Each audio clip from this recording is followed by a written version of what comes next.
Bienvenidos. Welcome, everyone, to the first episode of my unofficially titled podcast, Careers Without Connections, where we discuss all things related to building your career from scratch, navigating unfamiliar spaces, and building opportunities for yourself as an underrepresented professional.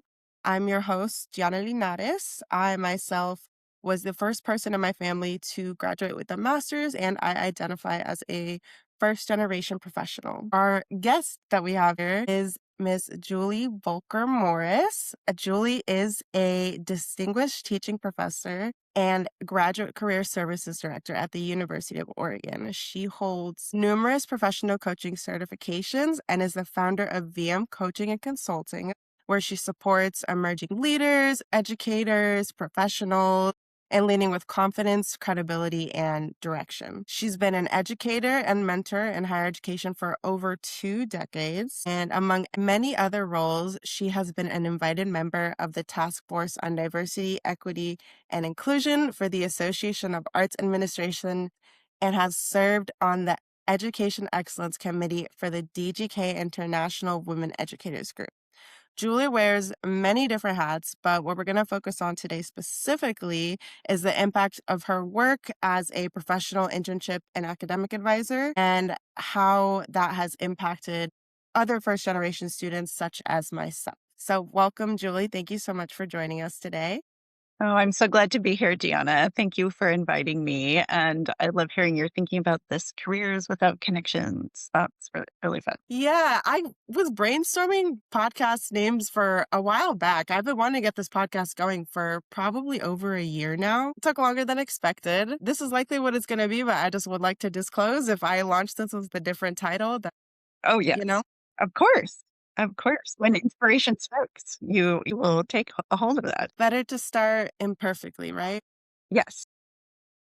So, Julie, your career has evolved a lot over the years from an arts and management background to a variety of leadership and mentorship roles that you currently hold right now, through the work that you do with U of O, through your consulting business. Can you tell me more about what led you to pursue this type of career and what drives your passion for helping guide students through their college journeys and make sure that they're prepared for their professional careers after graduation? Yeah. Thanks for that question, Gianna.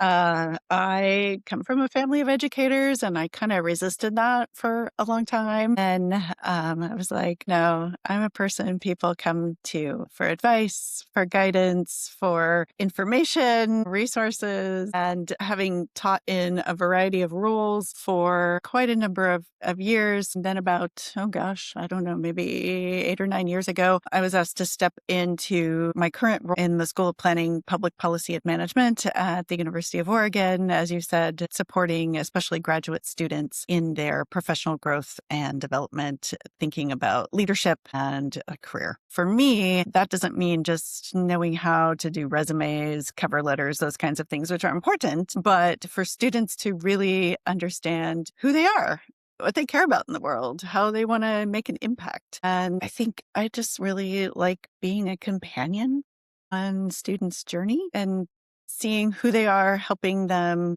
become who they are, to hear their stories. I think that is something that continues to motivate me all the time, is hearing student stories and realizing this is another need that students have, right?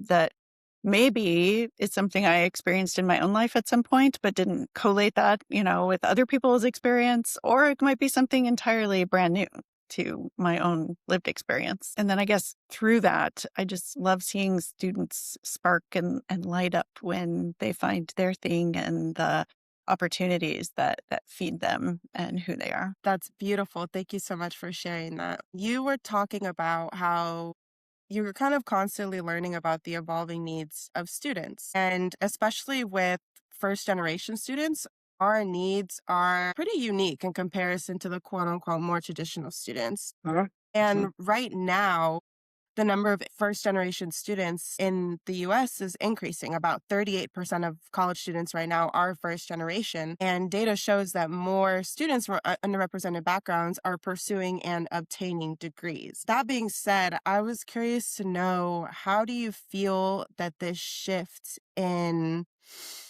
population of Mhm. students has impacted your work over the years? Yeah, no, I think this is a really great question.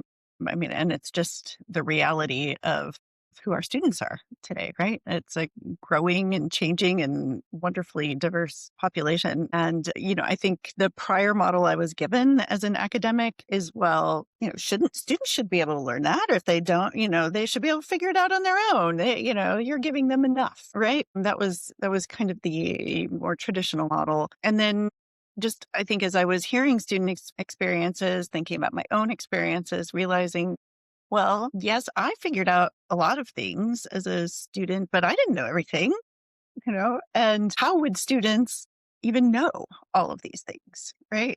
If I'm even still figuring out after all these years of teaching things that Mhm. I didn't know, no one taught me, right? And this is me coming from a family of folks, as I said, who value education, but that looked different. So my parents, they both went to what was called junior college at the time, and then took off a few years and worked and saved up money so they could go to senior college. So they didn't have the traditional 4-year experience that they really wanted for me, and they didn't have that because they came from families that didn't have a lot of money. They were, kind of hard scrabble farmers in the middle of Kansas, but at the same time came from a religious background that valued education. So these two things held simultaneously. And I didn't even realize till I was much older, my dad was hungry every day of his childhood, right? And he didn't talk about that till he was older. And I was like, oh, that really then has informed and shaped what I learned about food, right? And what that meant related to our financial status and to why we had a giant garden that was basically a small farm that all of us kids worked in, right? And then, my mom's side being a little more, her family was a little more stable financially, but, where she lived, they didn't even have electricity running to their farm until like the 1950s and didn't have hot running water until the 1960s, right? That's really not that long ago. So, just I guess sharing some of these stories because that informed then who I became as an educator and how I think about my students now, especially from a class perspective, right? And I grew up, we didn't have a lot. I was always super excited when somebody gave me hand-me-downs, right? For example, because otherwise I got like 2 new items of clothing a year. Even though don't have all the obviously lived experiences of my students, I think it helps me to connect with my students who come from a variety of backgrounds. So this personal story piece connects with me then thinking about a notion that my colleague Danica Scott shared with me quite a number of years ago now that I just continue to feel is so valuable is that our students are our students. Like we would not have accepted them to this institution if we didn't think they could succeed. So our role as educators is to help them, right? And so sometimes that means we need to give a little more, whether that's explaining a little more Mhm. or thinking through again these questions of what don't students know. And I don't mean that just in terms of content, but how to navigate the system. Mhm. Right. And not that's both the institutional system as well as the career employment system that, professional development stuff that we're focused on here in our conversation today. So all of that to being more long winded than I intended, Gianna, but No, it's okay. all of it. No answer is the wrong answer. Oh, right. Exactly. No, Yeah. I know that. I'm just, I don't like to always be the talking head, right? Well, I always want to elicit who somebody is, right? mhm. So I guess all of this is to share that part of my goal as an educator is to see every student that comes in the door, Mhm. right? Even if I only see them once, right? Because and I've been talking about this with students more explicitly, I think the last couple of years is that you are living a becoming project, and the becoming project is becoming you, right?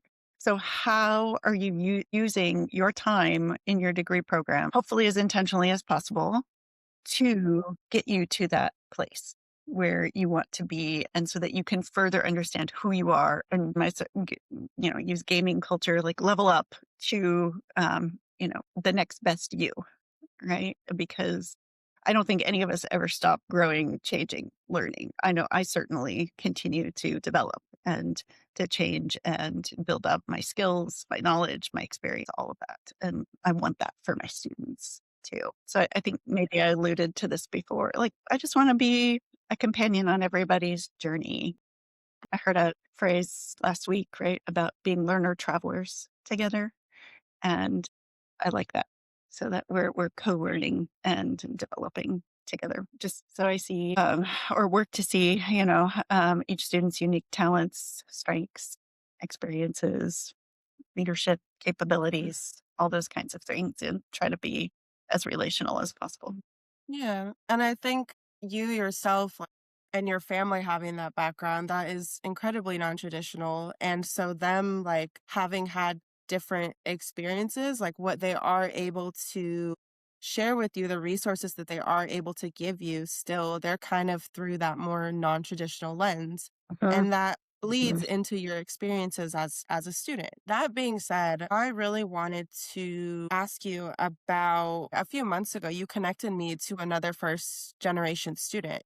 Mhm. And we came from very different walks of life, different cultural backgrounds, different ages, but we had a lot in common, like issues that she was bringing up that she had, like finding community and like being so unsure. It was really interesting because I remember she asked me one question and I just went, I started talking and I was like, oh, and also like, because I remember at the time when I was asking myself that question, it eventually led to this consideration and this consideration. And so then I Mhm. started telling her all of that. And I remember at the very end, I was like, sorry, that was a really long answer.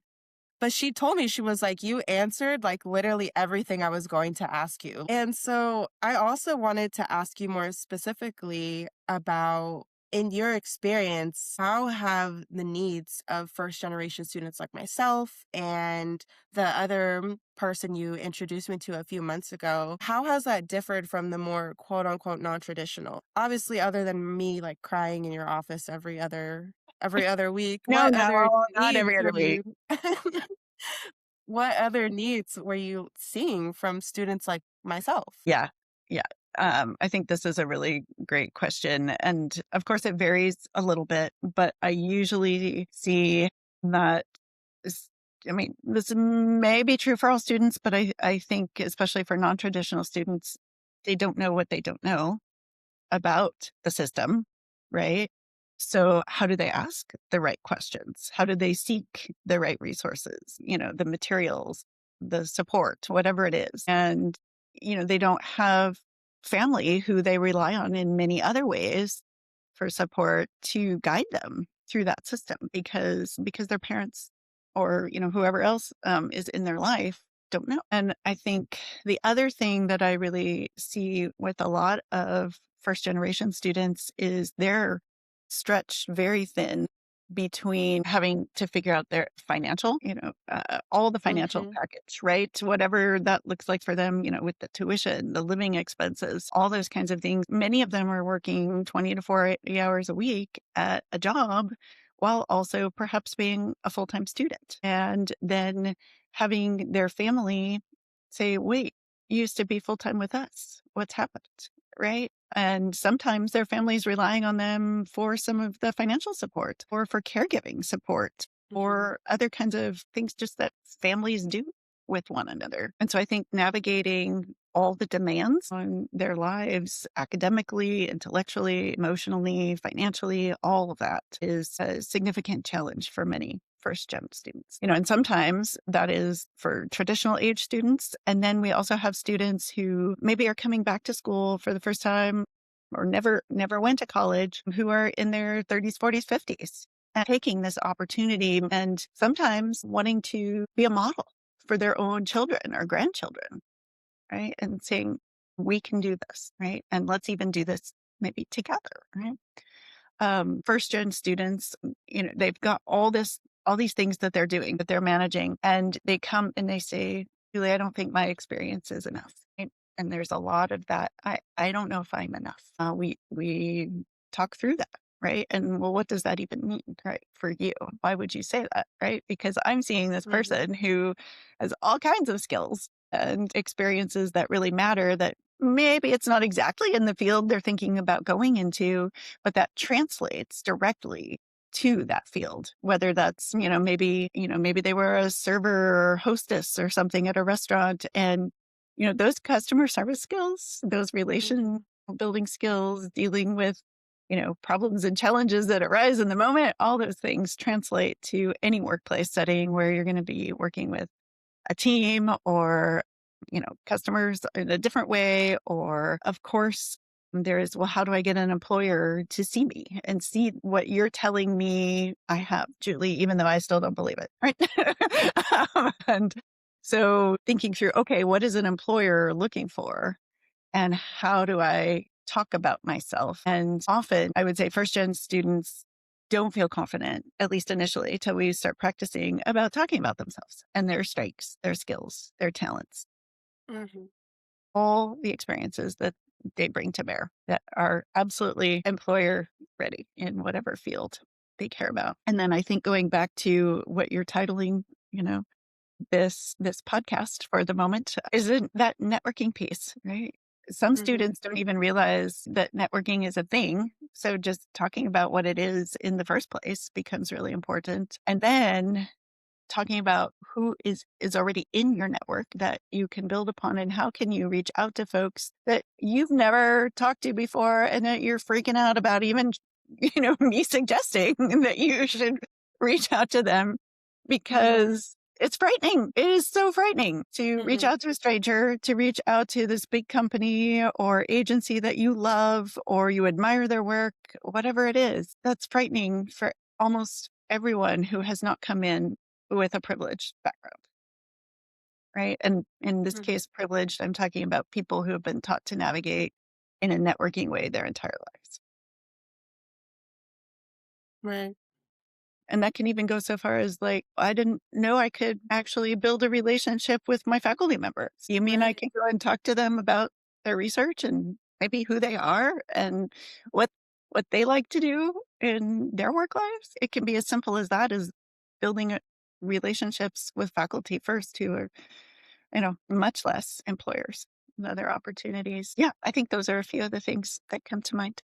Julie, it's crazy because all those things that you mentioned, I literally felt like you were recounting my time and my experience in grad school. But the whole time I knew you were not just talking about me because, of course, like different students, we have such different backgrounds and diverse backgrounds, and we could come from similar places, but that doesn't mean that we're going to face the exact same barriers. And so it was so interesting to me just now that you were counting. I was reliving so many memories too about like struggles that I had forgot I even had because now it's been years and I've been taught and educated and put it into practice of how to do that, how to overcome that. What is that important thing? Professional development, networking. What is it? How do I do it? Why do I need to do it?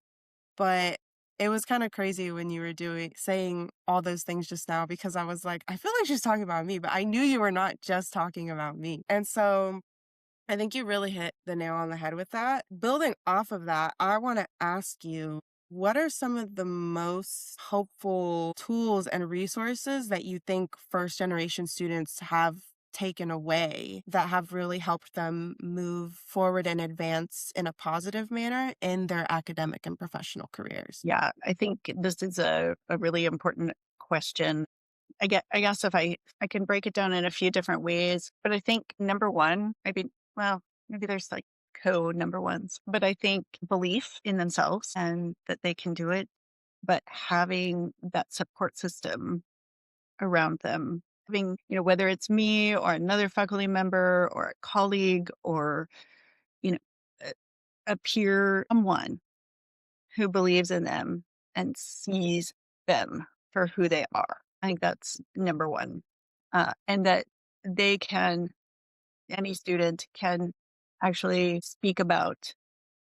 Maybe they're not totally confident to speak about everything, but they can speak about how they've grown, how they have developed, how they have learned, right? And this can be very specific, hard technical skills, all the things in Microsoft Suite or something, or it can be how they've grown and developed as a team member, how they've grown in content, knowledge in their field, any of those kinds of things.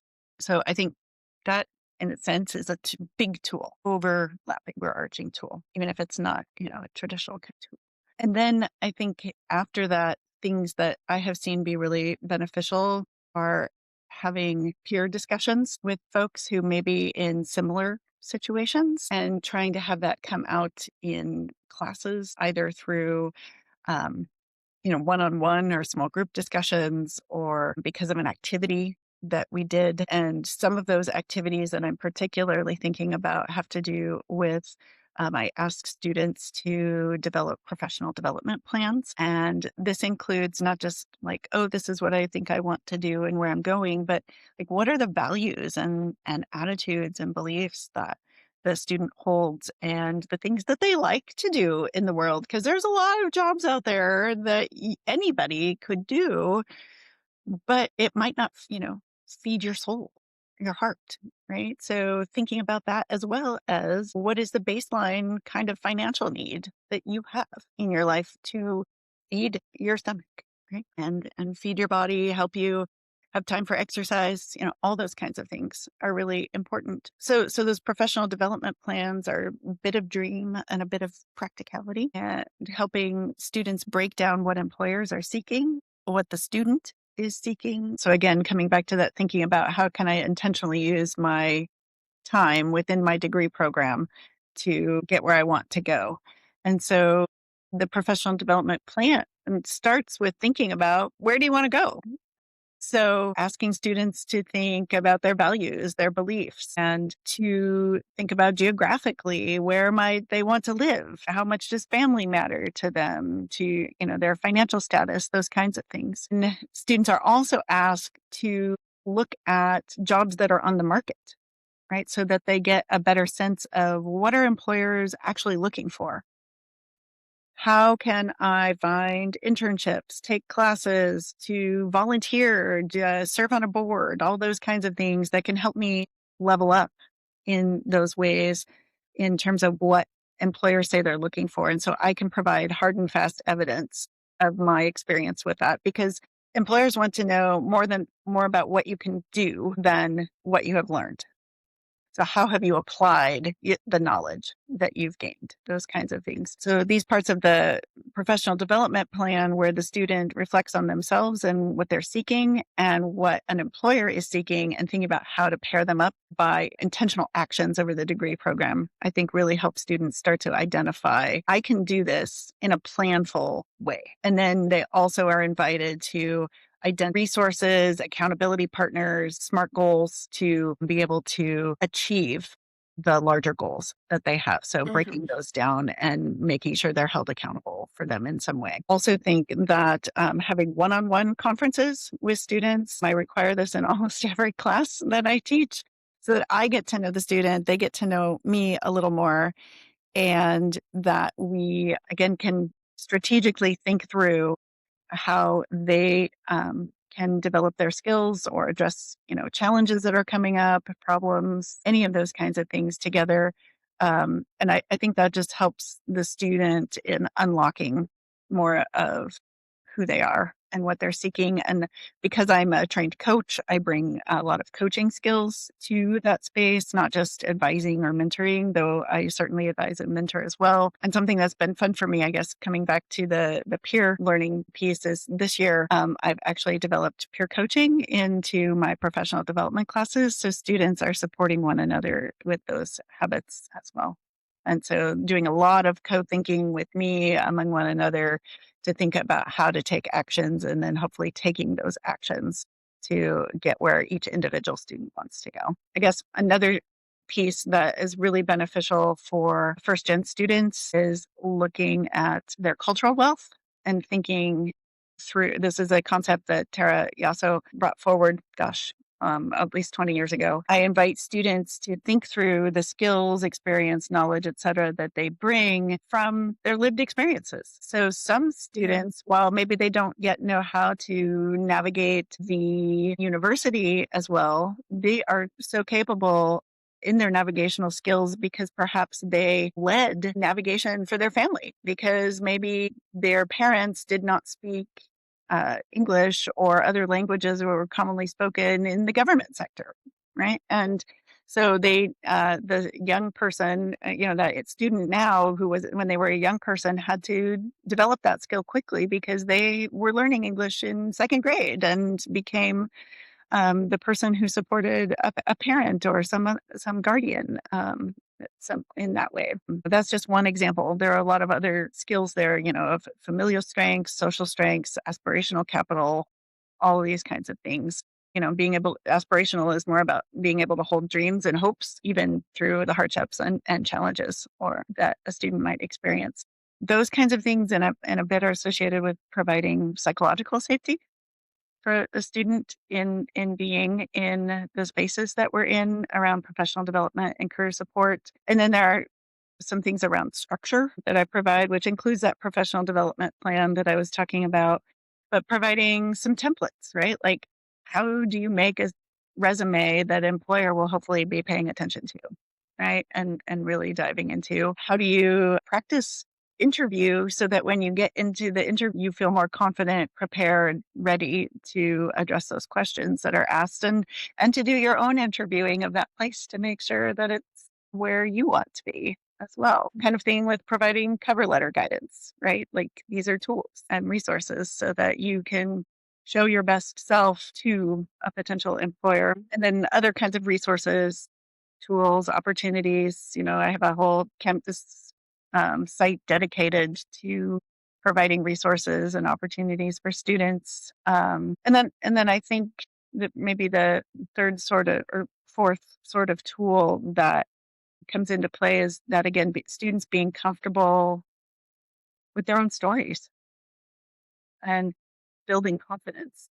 And that again relates to the cultural wealth piece I talked about before, practicing interviewing through the coaching, and then, any kind of feedback that I or peers might provide. And I don't know, I always feel like first gen students hold themselves to pretty high standards, but also helping them know that those high standards will, if they hold it to themselves and to the workplace, will help make wherever they choose to go, whatever they're doing, become even better. I think you touched on a lot of really great tools and resources for, practical things as well as the cultural and the lived experience things because I often reflect back on my experience as a first gen student, and I have other first generation students seeing my content online and messaging me on LinkedIn and asking me things that I was really hardly considering and contemplating and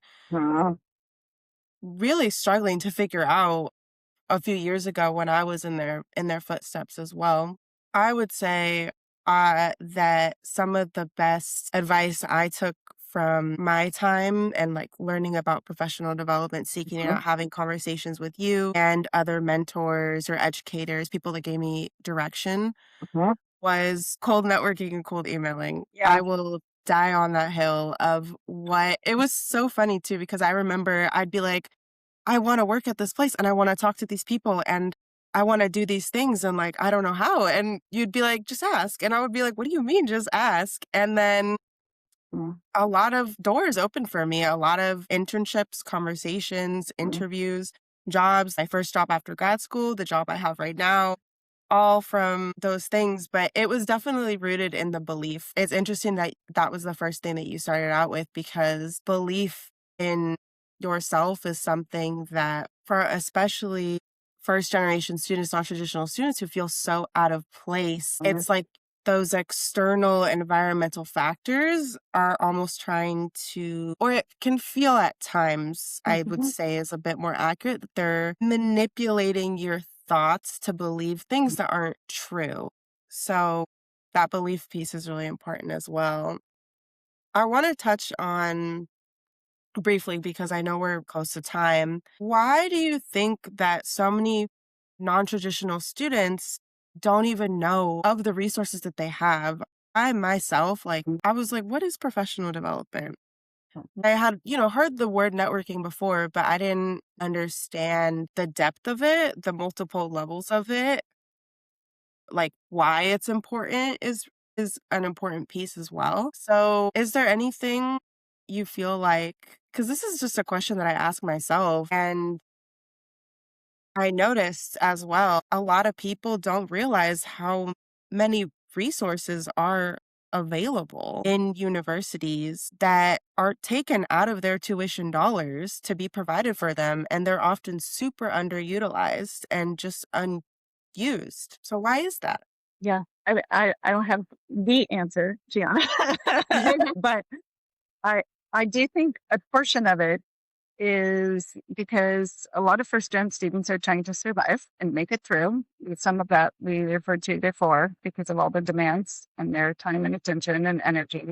But I also think they haven't been introduced to almost this hidden curriculum, right? And as you're referring to, like, even though it's stated in like any kind of financial aid statement, it's not necessarily always clear what those fees are going to and how you support that student. And so I think the transparency of those resources is not as clear, and the handoff beyond, oh, they paid for this, could be much more clearly articulated. And I think at our institution, we're trying to do a better job with that. We have a new goal with the Oregon Rising strategic plan around becoming the best at career readiness to all of our students, right? We're coming up with ever greater ways to make that hidden curriculum around professional development career supports within the institution, as well as guidance for getting into the workforce, clear, just to all students. But I guess I also feel that, at least I know my background, and I was like, I'm just supposed to do the things, whatever the things I'm told to do. And so I did the things. And Nike slogan, just do it. That's me, right? That's Mhm. what I was, right? And not knowing, like you were saying, oh, just ask. I did not know that before. That's something I had to learn, right? Or sometimes I asked just because I was desperate. And so I asked somebody, not knowing that that was something that I really should do. I just was like, I don't know what else to do. So I'm seeking guidance. Right. And I think that's where a lot of first gen students are. It's like until they really need something, they don't ask because they don't want to bother. They want to just be here to go to school, get the learning, get the degree, make things happen, right? Change the world, all of that, all those levels of being. And so I think we need to address some of the institutional habits sort of that have become practice, not necessarily intended to be that way, but where we reveal rather than conceal the things that for folks who have been in academia for a long time, who've been in a university for a long time, they're just like, oh, well, that's how it works. That's what happened. They don't even think about it. So how do we open up, reveal, name the things that students may not have any exposure to whatsoever? So again, how do I ask for things? Who do I even ask? There's even an office that does that. Who knew, right? Mhm. Um, how to the the fact that you could actually negotiate a salary was certainly new to me before I started knowing I could do that. Right? There were a number of jobs I'd taken before I knew that was even an option. Right? And so being able to share that with students and talk about the different ways that can look, because it's not always salary, there's other types of compensation, right? That kind of stuff. But being able to help students know, yes, you can have a conversation about that. And it's not a bad thing, right? Nobody's going to look down on you. You don't have to just take what's on offer, right? All those things come into play. That's just one portion of this sort of hidden curriculum. So I think, being able to, have folks like you telling your story and me sharing my bits of story, other people telling stories is also helpful so that we can talk about and again, name the things that have not been always previously identified. Yeah. And then I guess, and I think first gen students have a lot of this, but uplifting their courage to even be here and do a really hard thing and to push and encourage them to push and ask for more than they have been given, and not to put all of that on the students, because I don't want that. I definitely want this institutional, structure, systemic piece to be at play. I think that's most instrumental, but also it, I know things change most when students are the leaders. If that's when the institutions say we have something we need to address. And I think that's one of the big reasons that this career readiness is such a push in our current strategic plan at the university here as well. I don't know, I felt I got a little off track there, Gianna. No, you're fine. You're fine. There's no such thing as off track. I think it's if it's coming to mind and if it's being vocalized by you, that means that it's all connected and related to the overall intention of the message that you're trying to get across by with your response. So thank you for that. And I think I personally really resonated with the piece that you mentioned about students already having so much going on and then they got to throw this extra consideration into the tens of thousands that they have to your brain literally makes like 10 I think tens of thousands of decisions and decision fatigue is a real thing. Yes, it is. But I will say one of my biggest regrets was not taking the time to prioritize those things more and kind of convincing myself I already have so much on my plate that I don't have time to go to this networking event that the university is hosting for free. I don't have time to drop into this writing workshop. And it kind of, as you go through life, I feel like you always are going to feel like I don't have time, I don't have time. But I digress. I don't think so, Gianna, because it's not only about the time, it's about that connection to the decision fatigue that you were talking about. And Mhm. do you have the energy and stamina to participate in that networking event in the way that you want to, right? Yeah. Yeah. Because that's part of it too. Because there's showing up and just being there, but then there's showing up and really being there, sharing Mhm. about yourself with Yeah. others, and making those connections where you're not further draining yourself. That's a good point. I feel like I Mhm. was dragging my feet through a lot of grad school and a lot of the things that I did, and I stayed busy. I remember there were periods of my time in school, wake up at 8, go to bed at midnight, Mhm. nonstop in between. Mhm. And in being told, this is going to be really good for you, this is important, you should do this. And also going back to that conversation of a lot of us are working. So knowing that these things are important, but being constricted with your time and Mhm. energy of, well, I'm already minimum dedicating 20 to 30 hours a week to this thing that is supporting my livelihood. That further complicates and I think really speaks to the complexity of the barriers that Mhm. non-traditional and first generation students face. Yes, absolutely. Mhm. Absolutely. And yeah, I think that's one of the things. I don't know if I said this before about the professional development plan, but part of that also as students, what are your boundaries? Right. And that can be everything from ethical and moral to Mhm. literally what time boundaries do you need so Mhm. that you can live life as you most hope to, right? In the reality that sometimes we don't get our ideal. Right. Yeah. And Hmm. there's a point where boundaries are productive.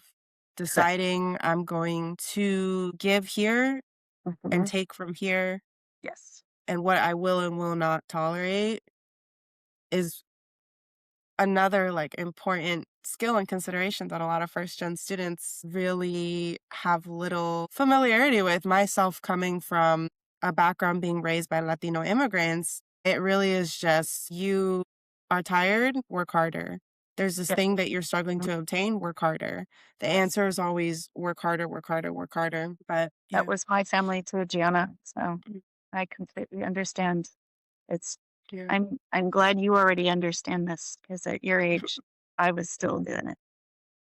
Oh gosh, after like I was after all the tears and, just the complete shutdowns of my ability to function, I was just like, something's gotta give, you know? But Yep.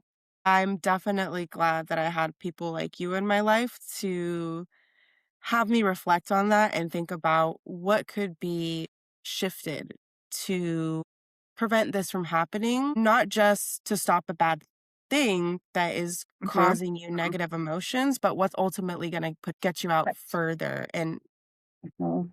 your intended direction, Julie, we're out of time. We're Okay. over time. Knowing us, I knew this was going to happen. I knew this was going to happen. But to close us out, I wanted to ask you, is there anything you're currently working on that you're excited about that you'd like to share? Or maybe there's a way that people can stay connected with what you're doing or support you on Sure. the work? Yeah, yeah. Oh, there's a couple things going that are pretty fun. I talked about how I'm building out peer coaching in some of my classes. Now, also I'm working with the university's provost office to build out a peer faculty coaching program. We launched that this year. It's going really well. We have lots of participants, and this is part of a broader goal within the university to build a coaching mindset that across campus where we're all supporting one another in our own growth and development, personally and professionally. So I'm having a great time with that. And I'm also excited for this summer because I have two lovely leadership opportunities. I'm going to be taking undergrad students to England to explore the leadership that they bring. And we'll be in Oxford, London, and the Lake District looking at exemplars of leadership over time. And then I get to have my own in depth leadership training at the McCombs Business School at the University of Texas, Austin, through my International Women Educators Group. I was one of, I think, something like 40 selected for this year, where they do it biannually. And I'm really looking forward to growing myself through that experience. And then whatever I'll bring back to the universe as well as the university because of that. No, if folks want to chat with me, they can reach me at jvoelker@uoregon.edu, or they could look up 3 p.m. That's PPPM, not the time, pppm.uoregon.edu, and find out about our programs and connect with me there.